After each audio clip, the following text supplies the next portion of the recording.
Қазақтың лирик ақыны Күләш Ахметованың биыл 75 жас толып отыр. Соған орай сізге Күләш Ахметованың шығармасынан «Ғасыр қасіреті» деген өлеңдеріңізге оқып бермекшімін. Қай заманда тимеген жанға сүргін, тыртығы мен тарихтың таңбасы ырғын. Қайсар халқы қаншалыққа күрессе де, қасіреті қалмаған әр ғасырдың.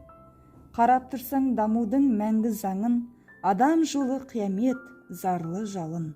Ғасырлардың иығы қызыл ала, мен айтпай-ақ қояйын арғы жағына. Мен бармай-ақ қояйын ар жағына, мың-мың жылдың дауына, жанжалына. Құдіреттей күркіреп өктем келген, өз ғасырым не қосты мал жаныма. Өзімдікі қым-ғуыт жаңалығы, өзімдікі мінезі даналығы. Жұмбақ ғасыр, мың таны кесір ғасыр, түбегейлі белгісіз әлі анығы.